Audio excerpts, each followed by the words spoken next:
Hello there, class. Hope all is well. Hope you're doing great. All right, folks. So today I'm going to be going further into Act 3, Scene 2, now looking at Part 3. Okay, I'm very fired up about this because this is a part where things get a little dicey and things start to kind of get a little bit confrontational. And who doesn't love confrontation, right? Well, as long as you're the audience, it's pretty cool. If you're involved, not so much. But whatever the case, let's go ahead and get started.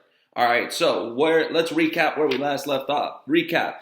In our last segment, both Lysander and Demetrius have been put under the spell of the love potion and are in love with Helena. All right, Lysander and Demetrius are fighting back and forth, and Helena feels they are just trying to make fun of her. In comes Hermia, and this is where we left off, is Hermia's entrance into this scene. So let us go ahead and go from there. All right, let's jump into it. Hermia comes into the scene and asks Lysander why he left her while she was sleeping. Lysander says love made him leave. His love for Helena, that is. Hermia isn't buying it because she feels he isn't thinking clearly. Lysander makes it clear that he doesn't like Hermia anymore, so there's no need to pursue him. And he thought he made that very clear to her, that he does not like her anymore. As a matter of fact, that he probably now hates her. Hermia doesn't believe what she's hearing. All right, all this leads to Helena to thinking this is all one big scheme, and confronts Hermia by saying, and I will read it from the text here, "Lo, she is one of this confederacy. Now I perceive that I have conjoined all three to fashion this false sport, in spite of me.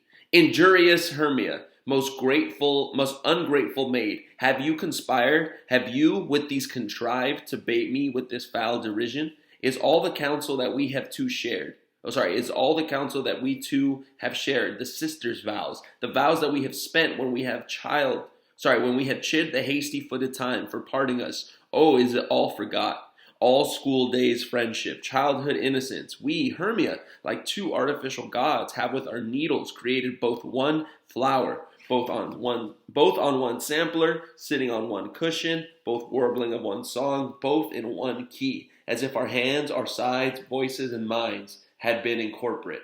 So we grew together like to a double cherry, something parted, but yet in union in partition, two lovely berries molded on one stem, so with two seeming bodies, but one heart.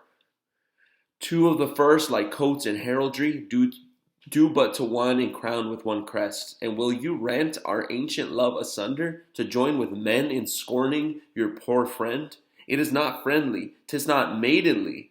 Our sex, as well as I, may chide you for it, though I alone do feel the injury." Basically, what Helena's trying to get at here is, really, Hermia, you're in on this as well. When we had this beautiful friendship from when we were little girls, and we were kind of just as one this whole time, and now this is all forgotten from you. What is it that's driving you to do this? I cannot believe you. This is so painful for me. Well, that leads into what I'm going to get into now, because Hermia's response to this is that she disagrees and feels she is now being insulted.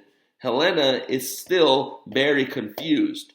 No one is thinking clearly. Not a single soul of these four lovers has a right direction in their brain. Eventually, this all makes way to Lysander and Demetrius bickering once again, while all the while being disrespectful towards Hermia, because as we already all know, they are now in love with Helena at no fault of their own, and therefore are being incredibly rude towards Hermia. Okay? Hermia is beyond confused with what is going on. And she goes on to say, and I will read it out loud once I find the page.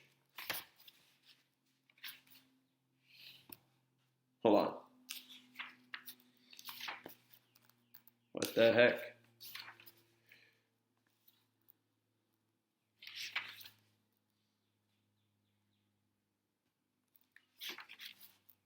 I'm not going to pause this video.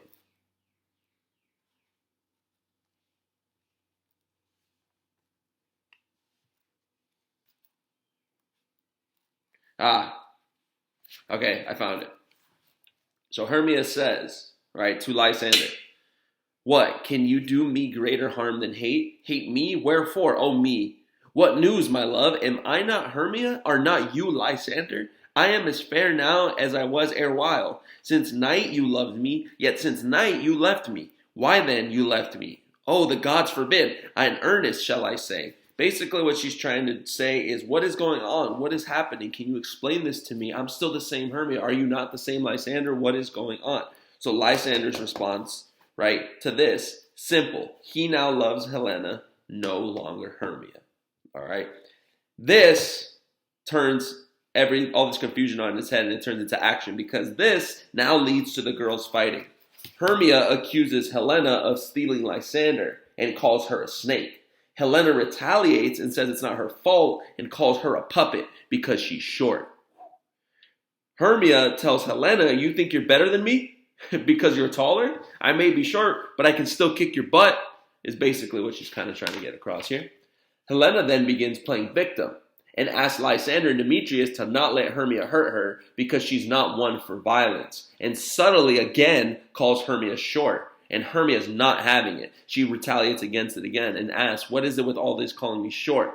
Helena eventually speaks sincerely, all right, and says, and it feels as though she speaks it with sincerity. Good Hermia, do not be so bitter with me. I evermore did love you, Hermia, did ever keep your counsels, never wronged you, save that in love unto Demetrius. I told him of your stealth unto this wood. He followed you. For love I followed him, but he hath chid me hence, and threatened me to strike me, spurn me, nay, to kill me too. And now, so you will let me quiet go to Athens, will I bear my folly back, and follow you no further. Let me go, and you see how simple and how fond I am. Basically, she is saying that she has never tried to do Hermia any wrong. The only huge wrong she's ever done was tell Demetrius of the plans that she and Lysander had to run away. And this, thinking that this would make him love her back or even love her more. And unfortunately, that hasn't turned out the way she was hoping, because now not only is that not the case, now she feels she's being made fun of. And on top of that, Demetrius is incredibly rude. Well, was incredibly rude to her. And now it's kind of just changed the entire complexity of things. So basically, this is kind of her sincere way to say, this is the situation I find myself in. Please just let me leave and go back to Athens, and you won't hear from me anymore. And, hopefully all will be well again. All right. So, as usual, it's no surprise to us, Lysander and Demetrius keep on fighting. Helena calls Hermia short once again.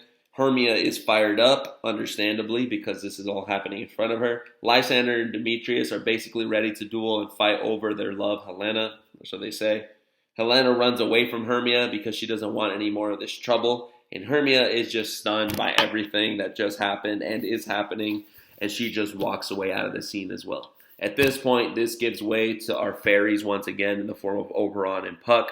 But that is for tomorrow's video, in which we'll break down the final parts of Act 3, Scene 2, and then that will be Part 4, in which we wrap it all up. Otherwise, I think that we have kind of gone over everything that's happened. To add a few more notes, here we're seeing a really huge peak of the emotions versus logic debate, or the kind of like fight that I have brought up to you in the past, right? A lot of these characters, I think it's safe to say, are not necessarily thinking clearly. Rather, they're acting on this false love or false emotion. So we're seeing this fight between these two concepts of human, like what makes humans humans, and kind of like what that's looking like and what that's transforming into. And not only that, we're really seeing this whole conundrum amongst the lovers and this square that's going on. A lot of shifting and emotion, a lot of things going that route, a lot of character development. We're seeing a lot more shift in characters' attitudes, a lot more shift in characters' what's the word I'm looking for? Not attitudes, but like character interpretations of one another, kind of what that leads to. Basically, this whole thing is one big hot mess and is just continuing to boil and boil and boil. But hopefully, in time, we will get some kind of resolution, because as we already know in these kinds of things, these things lead way to resolution because mistakes are made but are fixed, and so forth. All right. With that being said, thank you everybody for tuning into today's video. I really do appreciate, as always, if you ever need my support or if you ever need any help, I'm one email away. Feel free to reach out whenever. I'm never too busy to help out my students. So please reach out if you ever need anything. All right. With that being said, thank you so much. All right. Please, everybody, take care, be well, and keep on keeping on. I'll talk to you guys later. Have yourself a wonderful rest of your day. Peace out.